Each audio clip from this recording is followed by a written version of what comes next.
Thank you very much indeed, Bill. I have got a set prepared speech, but I'm not going to use it. I just want to respond actually to some of the things we've heard this morning. I'm sure you'll agree with me that we've had a fascinating morning. If it remains just a fascinating morning, then we've probably missed the point, and I'll come on in a moment to think about where we go from here. Let me just briefly summarise some of the things that I felt stood out for me this morning, and perhaps also for you. It was great to hear from the Secretary of State, albeit by video link, and he again talked about the importance of regional collaboration. And this is becoming a theme, and I'll come on to that more in a second. The more we can work together and operate and cooperate with a single clear voice, the more we will get from government and from whoever we're asking. Chris Loughlin also talked about the need for us to unite and to articulate a clear vision and to build on the momentum from last year. Rain Newton-Smith was fascinating and talked a lot about productivity, and that clearly is becoming such a major focus for all of us. And she talked about the drivers to raise standards of education and skills, infrastructure, management practices, and exporting and innovation. And that conversation led us to a little bit to talk about a bit about mobile connectivity. She made the point that there isn't much money around in government, and that's certainly true, and therefore even more important for us to prioritise what do we really want. And I like the one point idea. We'll come to that in a moment, an open letter perhaps next year. Steve Hindley, who like me is perhaps in the latter stages of his career. Steve, I like that poem. I don't know if you know it. When I'm an old woman, I will wear purple. And a red hat that doesn't match. And the point there being, when you're older and you're sort of approaching retirement, I might be, Steve clearly isn't, you just know what's important and you don't really care what people think, you just say what you think is important. And that's the stage that I've certainly got to. But he talked about, actually, we have achieved quite a lot of things in the last 12 months. And let's not understate that. You know, we don't want to depress ourselves here. There is momentum here, there is progress. And that's encouraging. And some of the things he talked about, for example, the massive commitment into the resilience at Dawlish.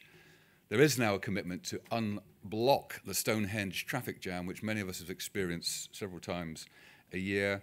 There are good things happening with our LEPs, which are collaborating increasingly together. Local enterprise partnerships, I think, are increasingly an important part of the landscape looking forward, and the collaboration between LEPs and local government improving also all the time. So good news from there. Then we had these very lively discussions about environment and place and the digital revolution that is taking place, sometimes without people like me realizing it or being aware of it, but being fully briefed by my 12-year-old grandson. I remember when I first stood for Parliament in 1992 and was elected in 1992, I talked about the fact that our biggest challenge as a region was peripherality. And the solution to that, or the answer to that, the response to that was connectivity. In my mind then, it was road and rail connectivity. And you may think, well, in 25 years, you haven't achieved an awful lot, then maybe that's true. But actually, connectivity now doesn't just mean that. And that's the new thing I think we've got to embrace. Digital connectivity is absolutely critical. I thought I would just, for my second point, put into context some of our discussions today, put into a wider political context. The first thing to say is that government is at a crossroads, obviously, in terms of the way forward, as are we as a region. This Parliament, despite the fact in the press we read often about, are we going to have a collapse of the government and another snap election, that went well. This Parliament is likely to last the full 5 years. And I think that's quite important that we get that into our heads. Why do I say that? Well, first of all, the DUP are steady under fire. They've lived their lives, if you like, under fire.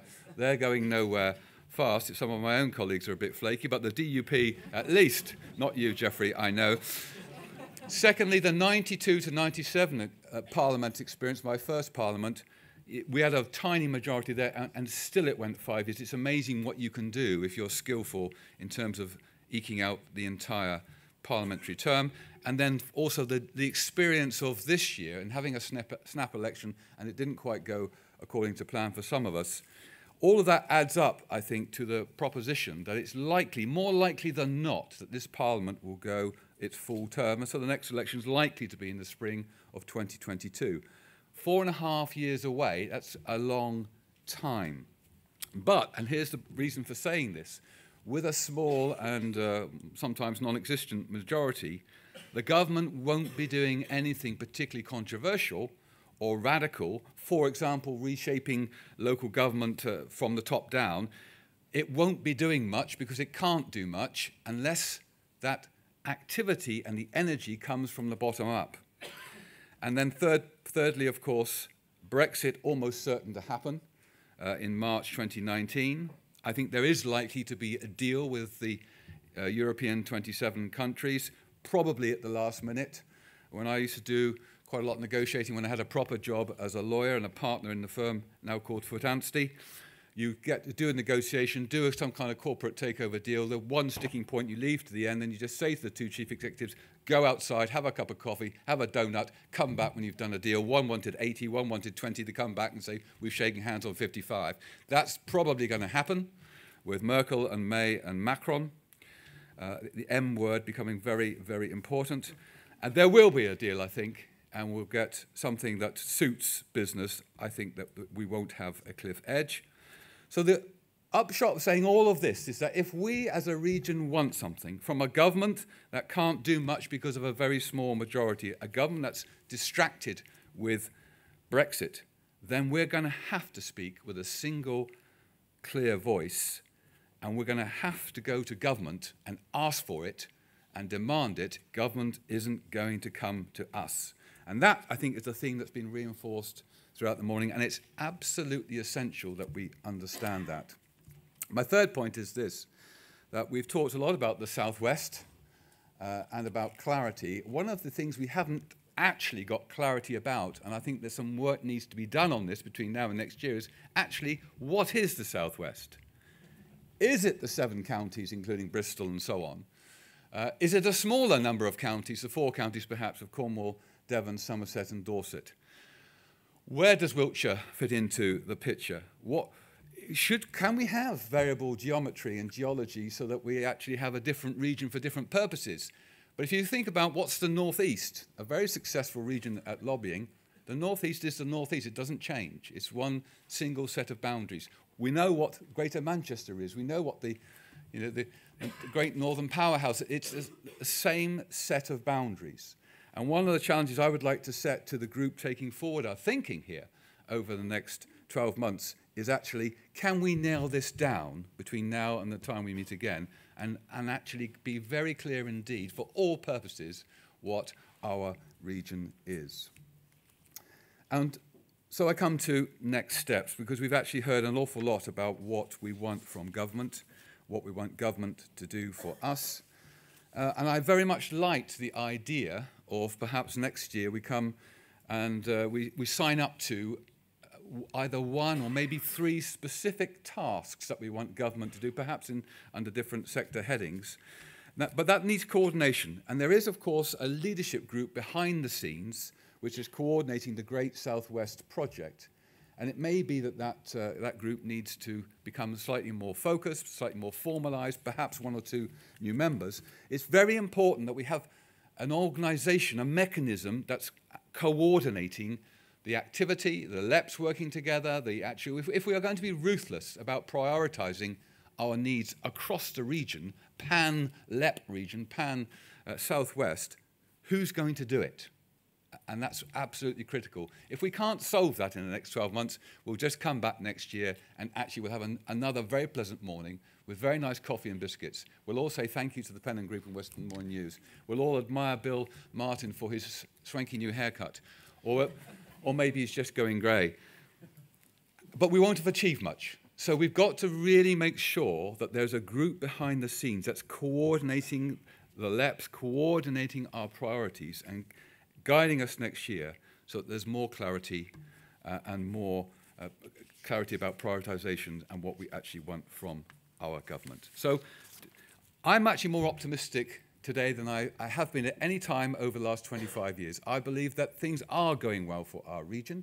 I believe the government is listening to us. There is an open door. A lot has been achieved. And I think one of the reasons why our region is so well placed for the future, because if our challenge is peripherality and if the solution is connectivity, and that can be digital connectivity, then the technological solution provides itself. And that's something that we can absolutely rejoice in.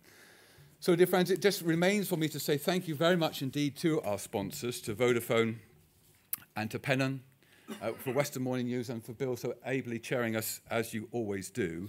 It has been a fascinating morning. It will not achieve anything unless by the time we gather next year there has been a sense of coordination behind the scenes, and we are asked to produce as a group of business people and local authorities and politicians and universities, unless we're asked to group together our priorities for this region, and then we can get behind that and lobbying. We will take the message back today to government that the South West is coming together, we are collaborating, there is a single clear voice, that we are making progress, and here are some asks, both on the digital front, on the transport infrastructure front, on other fronts. We will take that message back. We will certainly have further debates in which we will be raising these points with ministers. But let's come together again in a year's time with a very much more determined focus on what we actually want as a region, and then we can get behind that, deliver on it, and all end up, when we're in our retirement, wearing purple, knowing that we've actually done a first-class job for our children. Thank you very much indeed.